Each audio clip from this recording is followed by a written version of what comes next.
ओम जी स्वामी जी। स्वामी जी, आपके आशीर्वाद से जो हमारी औषधि है मिलेनोग्रिट, जो लिकोडर्मा और विटिलिगो में काम करती है, स्वामी जी वो वर्ल्ड के एक बड़े जर्नल में जिसका नाम है बायो साइंस रिपोर्ट, बहुत बड़ा जर्नल है। स्वामी जी। बहुत बायो साइंस स्वामी जी 100 साल पुराना जर्नल है वो। ओह, तो हम इतना पुराना जर्नल है स्वामी जी, उसके कवर पेज पे, उसका जो जर्नल का कवर पेज आता है, जो उसका मुख्य पृष्ठ है पत्रिका का, स्वामी जी उसके कवर पेज पे मिलेनोग्रिट को स्वामी जी प्लेसमेंट मिला है। ये स्वामी जी बहुत गौरव की कवर बात। पेज पर जगह मिलने के लिए लोगों को 100 साल लग जाते हैं, और वो 100 साल पुराना जर्नल, जब डॉक्टर अनुराग वार्ष्णेय जो मेरे से बहुत छोटा है, और मैं माई सेल्फ स्वामी रामदेव का भी जब जन्म नहीं हुआ था, तब से जर्नल चल रहा है।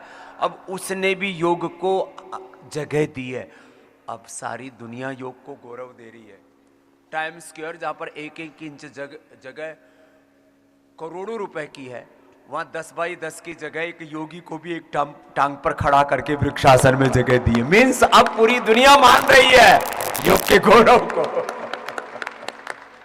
तो योग को जगह तो मिल गई है, तो बड़ा प्रसन्न है हमारा साइंटिस्ट। ऑपरेशन रेडिएशन क्यूमो के बाद में भी 10 में से 7 की मौत हो जाती है, और वो बड़ी दर्दनाक होती है।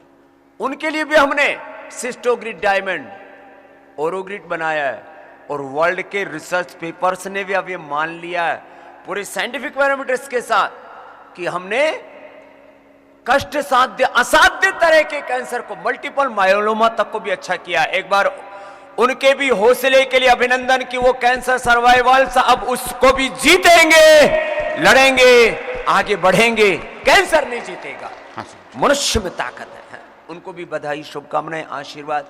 जागरूकता फैले, लोग हार थक करके बैठ जाते हैं। ऐसे सफेद दाग हो गया, अरे अब तो जिंदगी भर इसके साथ ही जीना पड़ेगा, बीमारियों को ढोना पड़ेगा। मोटे सोचते हैं अब तो इस मोटापे को ढोना पड़ेगा, और हम मर जाएंगे तब 2 नहीं 4 नहीं 8 उठाए जाए। अब तो साथ ही साथ लेके जाएंगे इस मोटापा को, बीमारियों को ना, बीमारियों को यही छोड़ के जाना। तो आज स्वामी जी हम कैंसर के बारे में समझेंगे, और आज देखेंगे स्वामी जी हमारी औषधि है ओरोग्रिट, जो काकड़ा सिंगी का एक्सट्रैक्ट का टैबलेट है, वो स्वामी जी लंग कैंसर में कैसे काम करता है, और लंग कैंसर में जो उसकी एफिकेसी स्वामी जी वो बहुत ज़बरदस्त है। इन विट्रो बायोलॉजी के डिटेल फाइंडिंग के, जो कैंसर जिस तरीके से आगे बढ़ता है, फैलता है, अपने नए घर बनाता है, और अपने तरीके से हर एक ऑर्गन को कंट्रोल करता है, स्वामी जी हम उस लेवल तक जाके उनके जीन एक्सप्रेशन के साथ साथ प्रोटीन फास्फोराइलेशन की इवेंट को देख के स्वामी जी हम देख पाए हैं कि ओरोग्रिट लंग कैंसर में बहुत अच्छे तरीके से हेल्प कर सकता है, बीमारी से लड़ने की ताकत दे सकता है। हमारे शरीर के सूक्ष्मतम घटक, जीन से लेकर के genes, chromosomes, RNA, DNA, protein और प्रोटीन फास्फोराइलेशन, हाँ, ये बड़ा फास्फोराइलेशन माने सूक्ष्मतम घटक तक जाकर के अब पूरे साइंटिफिक वर्ल्ड में चर्चा हो रही है। अरे पतंजलि ने कैंसर की दवाई निकाल तो ली थी हमने 35 साल पहले, लेकिन उस समय हमारी कोई सुनता नहीं था। अब हमने जब साइंटिफिक पैरामीटर्स के साथ उसके पूरे सेल लाइन से लेकर के और एनिमल से लेकर ह्यूमन ट्रायल तक पूरे ड्रग डिस्क को पूरा कर लिया, तब कहते हैं अरे ये तो हो गया काम। अब सिस्टोग्रिड diamond, सिस्टोग्रिड, मिलिनोग्रिड, curcumin gold, काचना guggul, वृद्धिवादी कवटी, anti cancerous juice, इसके ऊपर वर्ल्ड में चर्चा होती है। वैसे चर्चा तो हमने 15 साल पहले ही शुरू कर दी थी, जब वर्ल्ड का सबसे बड़ा कैंसर का रिसर्च है एमडी एंडरसन, वहाँ मैं गया था। हाँ, और वहाँ 15 साल पहले वहाँ के प्रेसिडेंट ने मुझे बुलाया, बोले बाबा जी आपके बारे में बड़ी चर्चा, आप कैंसर को भी हरा देते हो। मैंने कहा हरा तो देते हैं। तो उस समय प्राणायाम के ऊपर मेरा ज़्यादा फोकस था, और औषधि भी देते थे, लेकिन वो कई औषधियाँ देते थे, हीरक भस्म, शिला सिंदूर, फिर उसमें ताम्र भस्म, स्वर्ण वसंत मालती। तो लोगों को बोले भाई इतना झंझट कौन करे, हमने अब सब ये फार्मूलेशन को एक पूरा कंसाइज फॉर्म दे दिया, कंसाइज फॉर्म आ गया। तो समझिए हम कैंसर के बारे में अगर समझें तो ये कोशिका के असामान्य तरीके से बढ़ने की बीमारी है। हाँ। तो समझिए एक सेल है, वो एक सेल डिवाइड होकर 2 सेल बनाती है, और 2 सेल बाद में डिफ्रेंशिएट होकर पूरे ऑर्गन सिस्टम की तरफ जाते हैं। तो ये 3-4 वाक्यों में कहें तो इनडिसिप्लिन ग्रोथ ऑफ सेल्स, और कई बार जल्दी जल्दी टूटती भी है, इनडिसिप्लिन ब्रेकिंग ऑफ सेल्स। तो ये एपोप्टोसिस गड़बड़ हो जाता है, उसका ऑटोफेजी, माइटोफेजी, मेटाबॉलिज्म गड़बड़ हो जाता है।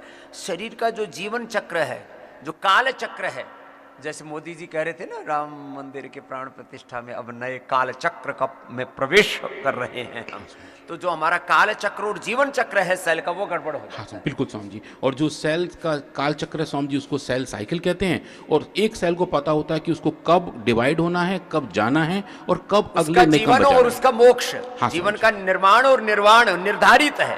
वो काल चक्र बाधित हो जाता है, वो उससे कैंसर। हाँ स्वामी जी। और सेल्स फिर सिर्फ डिवाइड होते हैं और आगे डिफ्रेंशिएट करना भूल जाते हैं। फिर ऐसे बहुत सारे सेल जो किसी ज़्यादा काम के नहीं रहते, एक जगह इकट्ठा हो जाते हैं, और वो स्वामी जी होती है शुरुआत ट्यूमर फॉर्मेशन की।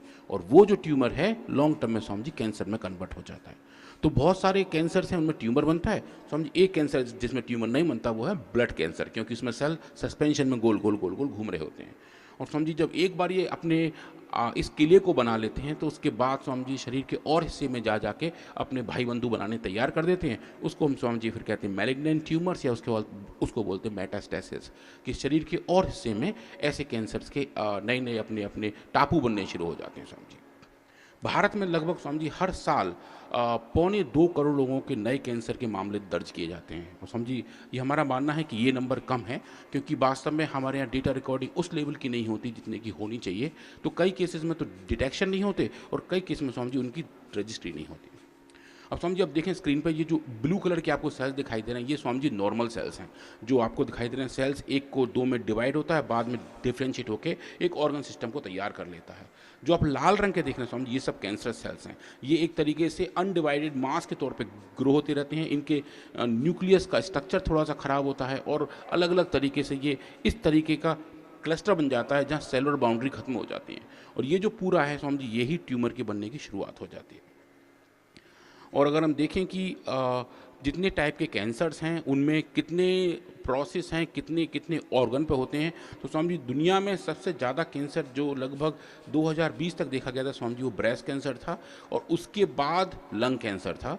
और जो सबसे ज़्यादा डेथ हुई थी पेशेंट्स की कैंसर की वजह से, उनमें स्वामी जी लंग कैंसर सबसे टॉप पे आता है। लगभग 18% रोगी जो कैंसर की वजह से चले जाते हैं स्वामी जी, उनके उस बीमारी का कारण लंग कैंसर होता है स्वामी जी। और लंग कैंसर के बारे में थोड़ा समझेंगे स्वामी जी कि लंग कैंसर के रिस्क फैक्टर कौन कौन से हैं, उनके सिम्टम्स कौन से हैं, और फिर उसको नापते कैसे हैं, ट्रीटमेंट कैसे हैं। तो स्वामी जी रिस्क तो सबसे बड़ा स्मोकिंग है ही। जो लोग धूम्रपान करते हैं उनको स्वामी जी कैंसर होने के चांसेस सबसे ज़्यादा होते हैं। और पोल्यूशन भी बहुत ज़्यादा, पोल्यूशन उसके बाद ज़्यादा नहीं पीते हैं उनको दूसरे जो पिलाने वाले हैं वो पिला देते हैं, और बाकी और बहुत तरह का धुआं। स्वामी जी एक होता है सेकेंडरी स्मोकिंग। जैसे अगर मेरा कोई मित्र है और जो स्मोक करता है और मैं उसके साथ बैठा हुआ हूँ, तो मेरे बगैर चाहे वो धुआं मेरे शरीर में जा रहा है। अरे बाप पी रहा है, बेटे को कैंसर मिल रहा है। हाँ स्वामी जी भाई, तो वो एक स्वामी जी कंसर्न है। तो वो secondary smoking, first smoking, genetic makeup, अगर किसी की फैमिली हिस्ट्री ऐसी रही है, और पॉल्यूशन तो स्वामी जी है ही है। इसके सिम्टम्स रहते हैं कि खांसी आती है, खांसी के साथ खून आने लगता है, वीजिंग हो जाती है, सांस लेने के वक्त आवाज़ आती रहती है, थकान रहती है, अचानक से वजन कम होने लगता है, सीने में दर्द रहता है स्वामी जी। और जो इनके ट्रीटमेंट है, एग्जामिनेशन है स्वामी जी, एक्सरे से पता लगता है, सीटी स्कैन करते हैं, स्पटम की साइटोलॉजी करते हैं, थूक के अंदर देखते हैं कैसे टाइप के सेल्स आ रहे हैं। और ट्रीटमेंट में स्वामी जी जो आपने बताया, radiotherapy, chemotherapy and thoracic surgeries, काट देते हैं, दबा देते हैं, या फिर उसको सेक देते हैं, जो उसकी सिकाई जला देते हैं स्वामी जी। और इन सब कीमोथेरेपी और रेडियोथेरेपी के स्वामी जी बहुत सारे साइड इफेक्ट हैं, एडवर्स इफेक्ट हैं, और लगभग सब कोई इनको जानते ही हैं। थकान रहती है स्वामी जी, सब बाल गायब हो जाते हैं, किडनी की प्रॉब्लम हो जाती है, मूड स्विंग हो जाता है, वजन बहुत कम हो जाता है, जगह जगह इन्फेक्शंस के साथ साथ इंटरनल ब्लीडिंग शुरू हो जाती है स्वामी जी, स्किन सूखी रहती है। और एक आजकल एक नया टर्म्स आ रहा है, ब्रेन फॉग हो जाता है स्वामी। जैसे हम जो धुंधला देख रहे हैं, जो फॉग अभी आया था कुछ दिन पहले स्वामी जी, ऐसा ही फॉग विचारों का हमारे ब्रेन के अंदर आ जाता है। तो हम भूल जाते हैं हम करने क्या जा रहे हैं कुछ मोमेंट के लिए। एक तरीके से स्वामी जी, एक मैंने कल शब्द पढ़ा था कि कर्तव्य विमूढ़, कि वो हो जाए किम कर्तव्य विमूढ़। किम कर्तव्य एक ऐसी विचारों की आंधी सी आती है कि उसमें आदमी सोच नहीं पाता, निर्णय नहीं कर पाता, किधर जाऊं, क्या करूं, किम करोमि को गच्छामि। हाँ स्वामी जी, तो वो वाली हालत होती है, उसको स्वामी जी ब्रेन फॉग कहते हैं। और कैंसर पेशेंट्स में जो कीमोथेरेपी के साथ जा रहे होते हैं उनमें स्वामी जी ऐसा काफ़ी पाया जाता है। और उसके साथ साथ हाथ पैरों में दर्द, constipation, diarrhoea, nausea, vomiting, fertility problem, ये सब कुछ स्वामी जी कैंसर की वजह से होता है। अब इसमें स्वामी जी हम लोग क्या करते हैं, जैसे आपने बताया सिस्टोग्रिड डायमंड और ऑरोग्रिड, ये स्वामी जी 3 हमारी फ्रंट लाइन मेडिसिन हैं जो सब ऑन्कोलॉजिकल इटियोलॉजी को कवर करती हैं। कैंसर के लिए स्वामी जी ये बहुत अच्छी औषधि है। और आज हम बात करेंगे ऑरोग्रिड के बारे में। तो स्वामी जी ऑरोग्रिड एक पौधे से आता है जो जिसका नाम काकड़ा सिंगी है। और स्वामी जी शास्त्रों में इसके बारे में ये कहा गया है कि ये लंग फंक्शन के लिए बहुत अच्छा रहता है। लंग्स के लिए इसका जो यूज़ है वो बहुत ज़बरदस्त है स्वामी जी। जो हमारी बड़ी मेडिसिन रही स्वसारी बटी और स्वसारी चूर्ण स्वामी जी, उसमें इसका प्रयोग होता है। हमने पाया कि इसके इस्तेमाल से हम लंग्स को पावर दे पा रहे थे। हम सदियों से इस्तेमाल करते आए, यूनानी में भी आयुर्वेद में भी। ये एक पेड़ का इम्यूनो रेस्पॉन्स है। ये कोई फल नहीं है, फल जैसा दिखता है। और लंग डिजीज में प्रयोग करते आए थे, लेकिन कैंसर में भी फायदेमंद हो सकता है। इसमें रिसर्च का जो है पूरा क्रेडिट हमारे साइंटिस्टों को जाता है। फेफड़े अच्छे होते हैं ये हमको पता था, लेकिन कैंसर अच्छा होता है ये हमारे डॉक्टरों ने खोज लिया। इसके लिए जोरदार अभिनंदन है। पूज्य आचार्य श्री बालकृष्ण जी महाराज जी की सन्निधि में इन डॉक्टर्स ने ये नई फाइंडिंग की। किसी भी शास्त्र में ये लिखा हुआ नहीं है कि ये काकड़ा सिंगी से कैंसर अच्छा होता है। ये पहली बार पतंजलि ने खोजा। हाँ समझे। और जैसे स्वामी जी आपने बताया था कि भगवान ने जितने भी प्लांट्स के ऑर्गन बनाए हैं, जो शेप बनाए हैं, वो जनरली किसी न किसी बीमारी से लिंक होते हैं। तो अगर आप देखेंगे जो भी आप स्क्रीन पर दिखा रहे थे हमारे आस्था वाले भाई लोग, कि जो काकड़ा सिंगी का गाल है उसका स्ट्रक्चर बिल्कुल वैसा ही है जैसा कि हमारे लंग एल्वुलाई का होता है। उसके अंदर भी हवा भरी होती है, छोटा सा होता है, क्यूट होता है और खाली होता है स्वामी जी। ये जो आप देख रहे हैं, तो स्वामी जी जब ये एक नेचर का इशारा है कि ये शायद लंग्स में बहुत अच्छा काम करेगा और लंग कैंसर भी बढ़िया काम कर सकता है, तो स्वामी जी इस पे हमने काम किया और पाया कि ये जो है औषधि है स्वामी जी, इसके इस्तेमाल बहुत ज़बरदस्त वाले रहते हैं। और आप जो स्क्रीन पर देख रहे हैं ये Swami ji human lung cancer cells हैं, जिनको A549 सेल्स कहते हैं। आप देखेंगे लेफ्ट हैंड साइड में पूरे सेल्स जोर शोर से ग्रो हो रहे हैं, बहुत बड़ी कॉलोनी के साथ चल रहे हैं। जब हम स्वामी जी इनको अलग अलग डोज का ऑरोग्रिड देते हैं, आप देखेंगे 1 milligram, 3 milligram, 1 microgram, 3 microgram, 10 microgram, 30 microgram और 100 माइक्रोग्राम। तो देखेंगे स्वामी जी 100 माइक्रोग्राम जाते जाते ये सब सेल्स बिल्कुल स्वामी जी मोक्ष को प्राप्त हो जाते हैं। आप जैसे कहते हैं इनके अंदर इनकी ग्रोथ बंद हो जाती है। और आप बहुत बड़ी बात है, ये सब बड़ी बात है स्वामी जी। और इसके साथ साथ एक बड़ी बात यह है कि ये तो स्वामी जी कैंसर सेल्स हैं। अगर हम नॉन कैंसर सेल्स लें तो क्या हम नॉन कैंसर सेल्स को अगर इससे ट्रीट करें, कहीं वो तो सेल्स नहीं बढ़ रहे हैं। नॉन कैंसर सेल में हेल्दी सेल्स को तो नहीं मारता है। हाँ स्वामी जी। और ये स्वामी जी बड़ा अच्छी बात है कि ये सेलेक्टिवली कैंसर सेल्स को ही मारता है। टारगेटेड मेडिसिन है स्वामी, बिल्कुल अच्छे तरीके से टारगेट करता है। और आप देखेंगे कि ये डोज डिपेंडेंट भी है और टाइम डिपेंडेंट भी है। जो आप देख रहे हैं राइट हैंड साइड पर स्वामी जी, ये आप देख रहे हैं कुछ डेटा 24 घंटे का, 48 घंटे का और 72 घंटे का। 72 घंटे के इस्तेमाल में ये स्वामी जी लगभग 10 माइक्रोग्राम की IC50 से इन सेल्स को मारना शुरू कर देता है। और उसके बाद जो आपके नॉर्मल सेल्स हैं, जो हेल्दी सेल्स हैं स्वामी जी, आप देखिए वो नहीं मरते दिख रहे हैं। और जो बड़ा काम है कैंसर में स्वामी जी, वो 3 स्पेसिफिक काम कैंसर सेल्स करती है। एक तो स्वामी जी वो अपना कॉलोनी बनाती है, जिसको हम नापते हैं कॉलोनी फॉर्मेशन ऐसे से। एक स्वामी जी वो स्फेरॉइड बनाते हैं, मतलब वो अपना एक घर सा बना लेते हैं और एक लड्डू जैसी स्ट्रक्चर का फॉर्मुलेशन करते हैं। और तीसरा स्वामी जी वो करते हैं, वो एक तरीके से माइग्रेशन करते हैं, अपने टारगेट ऑर्गन को छोड़ के दूसरे ऑर्गन की तरफ जाना शुरू कर देते हैं। तो स्वामी जी हमने इन सेल लाइन ट्रायल्स में ये देखने का प्रयास किया कि ये तीनों फाइंडिंग्स क्या हम ऑरोग्रिड के इस्तेमाल से कंट्रोल कर सकते हैं। स्वामी जी आप देखेंगे जो स्क्रीन पे आप देख रहे हैं स्वामी जी, ये कॉलोनी फॉर्मेशन ऐसे है। ये जो ब्लू कलर की आप डॉट देख रहे हैं स्वामी जी, वो एक सिंगल कॉलोनी पूरी तबाही मची हुई है स्वामी जी। और आप देखेंगे कि जैसे जैसे हम डोज बढ़ा रहे हैं वैसे वैसे स्वामी जी ये ब्लू जितनी कॉलोनी उनका नंबर कम होता जा रहा है, जो बता रहा है पूरा खत्म बिल्कुल खाली होता है स्वामी जी। और ये बड़ा अच्छे से दिखाता है कि काकड़ा सिंगी के इस्तेमाल से, ऑरोग्रिड के इस्तेमाल से स्वामी जी हम इन सेल्स को कॉलोनी बनाने से रोक रहे हैं, उन सेल्स को मार भी रहे हैं, उनकी कॉलोनी नहीं बनने दे रहे हैं। और स्वामी जी अब यहाँ देखेंगे ये इनका बना हुआ स्फेरॉइड, जो उन्होंने ग्रोथ जैसा अपना लड्डू जैसा बनाया हुआ, एक गुट बनाया हुआ है ताकि वो अच्छे तरीके से सिस्टम को हाईजैक कर सकें। ये देखेंगे स्वामी जी, ये बिल्कुल इतना मोटा मोटा लड्डू बना हुआ है। और जैसे जैसे स्वामी जी आप यूज़ कर रहे हैं काकड़ा सिंगी को, आप देखिए स्वामी जी बिल्कुल छिन्न भिन्न होकर फैल जाता है। इसके अंदर जो तितर बितर कर देता है स्वामी जी। तो ये एक तरीके से ब्लास्टिंग वाली फीलिंग आ रही है कि ये जो एक बड़ा सा स्फेरॉइड बना हुआ था कैंसर सेल्स का, वो स्वामी जी टूट फूट गया, पूरा खदेड़ दिया स्वामी जी। और उसके साथ साथ जैसा आप हर बार में बताते हैं कि हमारी सब औषधियाँ बहुत स्ट्रांगली एंटी इन्फ्लेमेटरी हैं और इम्यूनिटी को बढ़ाने वाली हैं। तो स्वामी जी वो जो इम्पैक्ट है वो हमारे शरीर को ये पावर देता है कि हमारा शरीर इन छिन्न भिन्न हुई सेल्स को भी काबू कर सकता है और कैंसर से लड़ने में मदद कर सकता है। तो ये एक दवाई रोग को मिटाती है, इसके साथ वो एंटी एजिंग भी है, इम्यूनिटी बूस्टर भी है वो आपके अंदर के इन्फ्लेमेशन को भी ठीक करती है, वो एंटीबायोटिक का भी काम करती है, एंटी इन्फ्लेमेटरी का भी काम करती है। वो दवाई खाली एक अंग को ही नहीं, पूरे शरीर को समग्रता से इंटीग्रेटेड एंड सस्टेनेबल हेल्थ देती है। तो एक आयुर्वेद की दवा मात्र एक औषधि नहीं है, वो टारगेटेड मेडिसिन तो है ही, उसके साथ पूरे शरीर को उभारती है। ये बहुत बड़ा तत्व है जो एलोपैथी की दवाओं में मिस हो रहा है। और समझिए कोई एडवर्स इफेक्ट नहीं आता। हाँ, फुल सेफ्टी के साथ समझिए। हाँ, फुल सेफ्टी के साथ।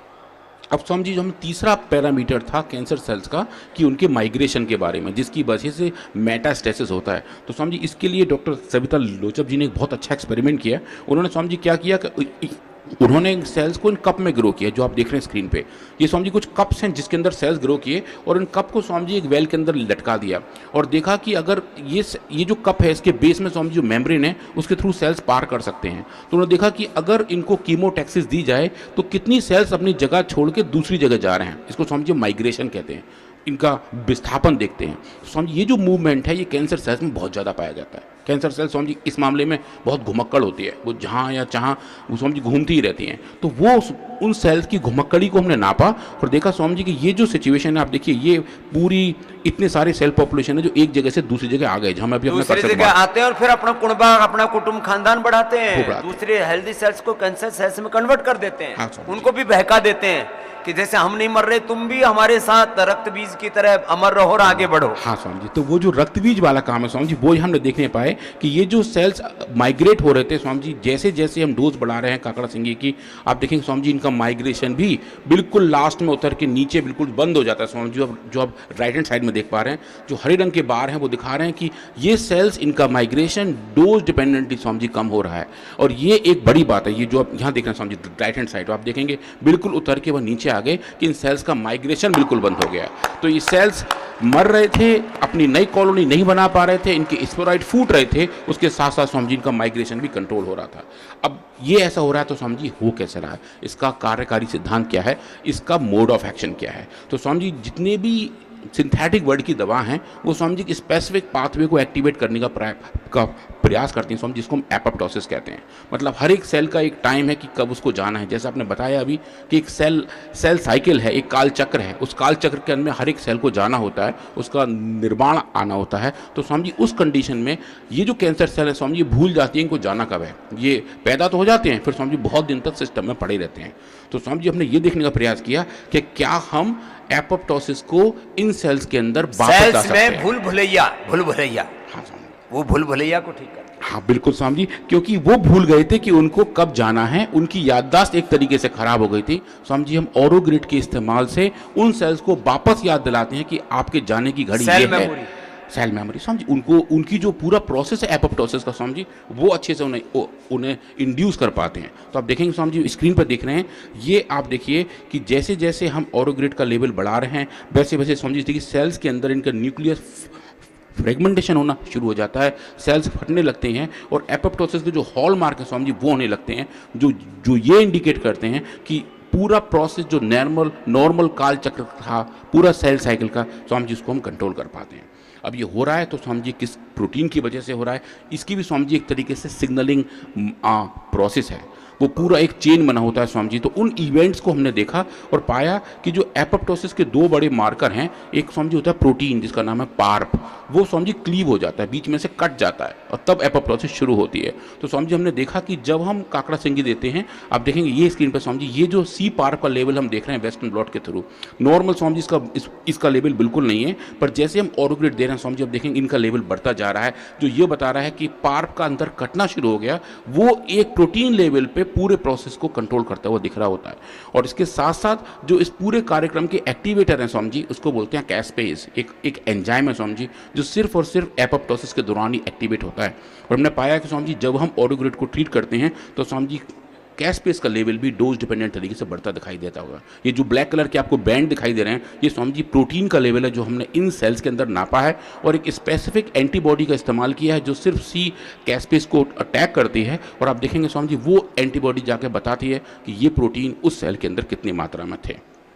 और ये एक तरीके से कंसंट्रेशन डिपेंडेंट भी है और समझिए टाइम डिपेंडेंट भी है। ऊपर आप जो देख रहे हैं ये कंसंट्रेशन है और नीचे समझिए टाइम है कि 6 घंटे, 12 घंटे और 24 घंटे। समझिए 24 घंटे की ट्रीटमेंट से हमें पहली फाइंडिंग आनी शुरू हो जाती है। और जो सेल लाइन लेवल पर समझिए एक बड़ी बात है कि हम एक पूरे सेल साइकिल को, उसके प्रोसेस को डोज डिपेंडेंटली और टाइम डिपेंडेंटली कंट्रोल कर पा रहे होते हैं। 24 घंटे में दवाई का असर, उसका काम, उसका एक्शन दिखने शुरू होता है स्वामी जी।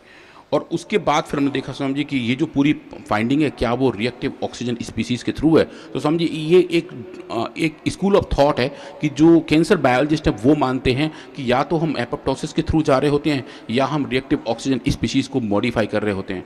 समझिए हमने पाया कि एपोप्टोसिस का जो पूरा प्रोसेस इन सेल्स के अंदर आता है काकड़ा सिंगी की वजह से, ऑरोग्रिड की वजह से, वो स्वामी जी रॉस इंडिपेंडेंट है। वो ऑक्सीडेटिव स्ट्रेट को बगैर मॉडिफाई करे एक तरीके से एपोप्टोसिस को इंड्यूस कर देता है। और अगर ये कर देता है तो स्वामी जी फिर इनके बीच में आपस में हो क्या रहा है। तो स्वामी जी फिर हमने एक बेसिक बायोलॉजी के ऊपर दोबारा ये सोचा कि अगर एपोप्टोसिस हमने इंड्यूस कर ली है तो क्या हम साथ साथ ऑटोफेजी की तरफ तो नहीं दिख रहे हैं। अब ऑटोफेजी स्वामी जी बहुत क्रिटिकल कंपोनेंट है। ऑटोफेजी एक तरीके से समझे स्वामी जी ये कबाड़ को साफ करने की पूरा प्रोसेस है। जो भी चीज़ हमारे शरीर में, हमारे सेल के अंदर काम की नहीं है, उसको हमारी नेचर अच्छे तरीके से कबाड़ के तौर पर रिसाइकिल करती है। आत्मशुद्धि का, आत्मशुद्धि, हाँ समझे, आत्मशुद्धि का, हाँ समझे, आपने बताया था लास्ट टाइम। आत्म विसर्जन एपोप्टोसिस और आत्मशुद्धि ऑटोफेगी। तो इन आत्मनिर्वाण, आत्ममोक्ष, ये जो तत्व है ना, ये अब घंटे देख रहे हैं आप यार। ये तो बढ़िया समझिए, ये तो अच्छे वाले शब्द हैं। हाँ, आत्मनिर्वाण, आत्म मुक्ति, आत्म भूल गए समझी। मैं मुझको और कुछ क्लिक कर रहा था लेकिन मैं भी आत्मशुद्धि, आत्मशुद्धि स्वामी जी। तो समझिए आत्मशुद्धि है जो कबाड़ को हटाने वाला काम है, वो self hygiene, self hygiene Swami ji. और ये हमारे शरीर में एक शरीर के लेवल पे होता है, एक टिश्यू के लेवल पे होता है और स्वामी जी एक सेल के लेवल पे भी होता है। इन तीनों के अपने अपने मार्कर हैं। जैसे स्वामी जी एक हमारे बड़े शहर को साफ करने के लिए नगर पालिका वाले लोग घूम रहे हैं, वो स्वामी जी एक तरीके से पूरे बॉडी के लेवल का ऑटोफेजी है। घर के लेवल पे स्वामी जी हम झाड़ू पोंछा कर रहे हैं, वो एक ऑर्गन का लेवल का ऑटोफेजी है। और जो खुद नहा धो के दांत साफ कर रहे हैं, कान साफ कर रहे हैं, वो स्वामी जी सेलुलर लेवल का ऑटोफेजी है। हमारा डॉक्टर बड़ा भाई तो समझिए ये जो ऑटोफेजी हर एक स्टेज पे हो रही है, वो ऑटोफेजी एक सिग्निफिकेंट तरीके से मॉडिफाई हो पाती है। और अगर हम इन दोनों को ज्वाइन कर दें, एपोप्टोसिस को और ऑटोफेजी को, तो समझिए इनके बीच में एक सिनर्जी आ जाती है। उसकी वजह से हम इन सेल्स को अच्छे तरीके से कंट्रोल कर सकते हैं और फिर स्वामी जी वो ट्यूमर सेल्स मरने लगते हैं और उसके आधार पे हमें थेरेपेटिक बेनिफिट मिलने शुरू हो जाते हैं। तो स्वामी जी इस फाइंडिंग में हमने काम किया और ये देख के हमें बड़ा अच्छा लगा। स्वामी जी पूरी टीम उस दिन बहुत खुश हुई और उस दिन हाँ हमने स्वामी जी गुलाब जामुन पूरी टीम में बांटे थे कि हम ये देख पाए कि हम ऑरोग्रिड के इस्तेमाल से इन लंग कैंसर सेल्स में स्वामी जी ऑटोफेजी को इंड्यूस कर पा रहे थे। जो एक बड़ी वाली बात थी कि ऑटोफेजी का जो पूरा प्रोसेस है वो इन सेल्स में आना शुरू हो जाता है और जब वो आना शुरू हो जाता है तो स्वामी जी वो एक अच्छे तरीके से पूरे सिस्टम को कंट्रोल करता है। और आप देखेंगे स्वामी जी स्क्रीन पे कि A549 सेल्स के अंदर एपोप्टोसिस भी आ रही है, ऑटोफेजी भी आ रही है और ये दोनों काम अच्छे तरीके से स्वामी जी काकड़ा सिंगी करता है, ऑरोग्रिड करता है। अब स्वामी जी ये ऐसा हो रहा है तो उस पूरे पौधे के अंदर ऐसा क्या है जो ये काम कर रहा है। समझिए इस बार हम बहुत डिटेल में गए थे। हमने देखा कि इसके अंदर अलग अलग टाइप के फाइटो कंपाउंड्स हैं जो हम हर बार अपनी केमिस्ट्री टीम से देखते हैं। समझिए लगभग कौन से रासायनिक गुण हैं, द्रव्य गुण विज्ञान तक पहुंचे अब। हाँ स्वामी जी, और इसके अंदर स्वामी जी काफी टाइप के ग्लूकोज के एनालेट पाए जाते हैं जिनको हम स्वामी जी बोलते हैं ग्लूकोज के एनालॉग्स हैं। उनको स्वामी जी हम नापे तो लगभग 23 टाइप के हम कंपाउंड मिले। आप देखेंगे स्क्रीन पे वो एक एक पीक वही कंपाउंड दिखाता है। अब इन सबको नापे कैसे स्वामी जी, फिर बहुत डिटेल केमिस्ट्री करके कुछ मर्ज करके हमने कुछ अलग सैंपल बनाए और जो हम पहुंचे वो ये था कि स्वामी जी एक कंपाउंड है इसके अंदर, वो कंपाउंड है ये जिसका नाम है ओगैलाइल पेंटा ओगैलाइल बीटा डी ग्लूकोज PGG, जो आप समझिए यहाँ देख रहे हैं स्ट्रक्चर, ये इतना थोक के भाव में पाया जाता है स्वामी जी। और हमने पाया कि जब हम इस कंपाउंड को प्यूरीफाई कर लेते हैं तो स्वामी जी इसकी वजह से हमें कुछ ऐसी फाइंडिंग मिलने लगती हैं जो हम पूरे प्लांट में देख रहे होते हैं। तो स्वामी जी बहुत सारे हमारे साइंटिफिक वर्ल्ड के फ्रेंड से पूछते हैं कि जो फाइंडिंग हमारी औषधियों में आ रही हैं उनका जेनेसिस क्या है। तो स्वामी जी हर बार यही हम उनको बताते हैं कि नेचर ने बहुत अच्छे कंपाउंड नेचुरली पैक किए गए हैं, उनका सम्मिलित इफेक्ट एक तरीके से हमें देखने को मिलता है। पर स्वामी जी इस बार हम ये भी दिखा पाए कि एक सिंगल कंपाउंड भी कुछ काम कर लेता है और उसके साथ साथ जो उसके भाई बंधु हैं वो पूरे प्रोसेस को अच्छे तरीके से रेगुलेट करते हैं स्वामी जी। तो हमने वो पूरे एक्सपेरिमेंट दोबारा स्वामी जी इस कंपाउंड के साथ किए। ये स्वामी जी हमारी केमिस्ट्री ने बहुत सारा काम किया, पूरी बायोलॉजी टीम ने बहुत सारा काम किया, और जो काम आपने देखा ऑरोग्रिड के साथ स्वामी जी उसका एनरिच वाला काम हमने यहाँ दोबारा करके देखा। वही वेस्टर्न ब्लॉट, वही सेल साइकिल का प्रोसेस, वही एपोप्टोसिस और वही सब कुछ मिला के स्वामी जी हम देख पाए कि इतना सारा काम जो काकड़ा सिंघी कर सकता है स्वामी जी, वो पूरे कैंसर प्रोसेस को कंट्रोल करके कर सकता है। पूरे पाथवे को स्वामी जी हम देख पाते हैं, और ये पूरा काम स्वामी जी एक जब अच्छे तरीके से आगे बढ़ता है साइंटिफिक फील्ड में स्वामी जी इसकी एक्सेप्टेबिलिटी बढ़ती है। और स्वामी जी मुझे बताते हुए ये बहुत खुशी है कि ये पूरा काम स्वामी जी एक बड़े जर्नल में जिसका नाम है फ्रंटियर्स इन फार्माकोलॉजी स्वामी जी उसमें पब्लिश हुआ, एक्सेप्ट हुआ, और हम पहली बार ये बता पाए कि काकड़ा सिंघी के अंदर ऐसी कैपेबिलिटी है जो लंग कैंसर को कंट्रोल और रेगुलेट कर सकती है स्वामी जी।